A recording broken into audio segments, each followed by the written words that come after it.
এই এপিসোডে ternary operator নিয়ে আমরা একটা ইন্টারেস্টিং জিনিস শিখবো। যেমন আমাদের পিএইচপি সাপোর্ট গ্রুপে আজকে একজন খুব ইন্টারেস্টিং একটা কোশ্চেন করেছেন যে এরকম যদি কোড হয় তাহলে আউটপুটটা কেন যা এক্সপেক্টেড সেটা আসছে না। অর্থাৎ আমরা এটা দেখে যেটা বুঝতে পারছি যে এটা যদি হয় তাহলে আমরা এটা পাবো, না হলে এটা রান করবে, তখন এটা যদি ট্রু হয় তাহলে এটা পাবো, না হলে এটা পাবো। সো আপনারা দেখে বুঝতেই পারছেন যে এটার কন্ডিশনে আমাদের রেজাল্টের আউটপুট পাওয়া উচিত এ, রাইট?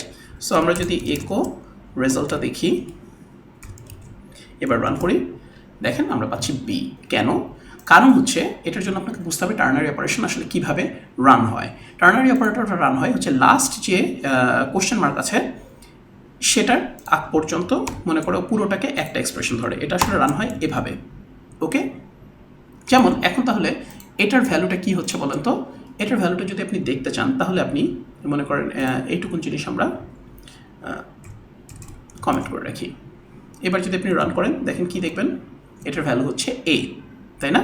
এই পুরো জিনিসটার কারণ দুই এন তো 2 দিয়ে ভাগ যাচ্ছে পূর্ণরূপে, সো এ পাচ্ছি। এখন দেখেন এবার যদি এটা আমরা বাদ দিই, এবার এই পুরো জিনিসটার ভ্যালুটা কি ছিল?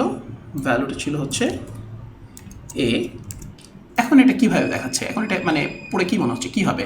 আমরা চেক করছি যে এটা কি এ কিনা, যদি হয় তাহলে বি, না হলে সি। এখন এ আমরা কিসের সাথে চেক করছি? আমরা কোনো ভ্যারিয়েবলে চেক করছি না, আমরা একটা জাস্ট একটা স্কেলার ভ্যালু দিয়ে চেক করছি। তার মানে কি এটা অ্যাকচুয়ালি পিএইচপি ট্রিট করছে হচ্ছে যে এই পার্টটা কি ট্রু নাকি।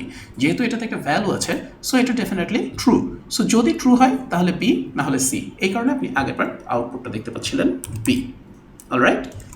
কিন্তু এটা যদি আপনি এই যে এখন যেমন আপনি রান করে দেখতে পাচ্ছেন হচ্ছে বি, কারণ এই পার্টটা হচ্ছে মানে হচ্ছে এ, সো ওখানে স্কেলার ভ্যালু হয়ে গেছে, ওখানে আপনি চেক করছে যে এ কিনা, এ তো ট্রু, সো রাইট, এই কারণে বি নয়তো সি।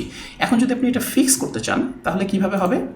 মানে আগের বারের মতো করে রেখে তখন আপনাকে যেটা করতে হবে, তখন আপনাকে এই পাশে একটা ব্র্যাকেট দিয়ে দিতে হবে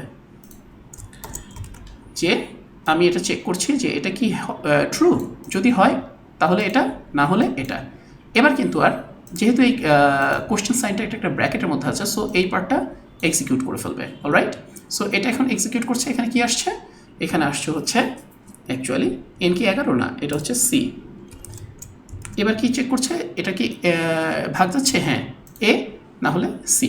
এবার আমরা যদি রান করি দেখেন এই যে এ, বা ওটা যদি আমরা রেখেও রান করি এই, সো আমাদের মানে অ্যাকচুয়াল যে এক্সপেক্টেড রেজাল্ট সেটা আমরা পাচ্ছি।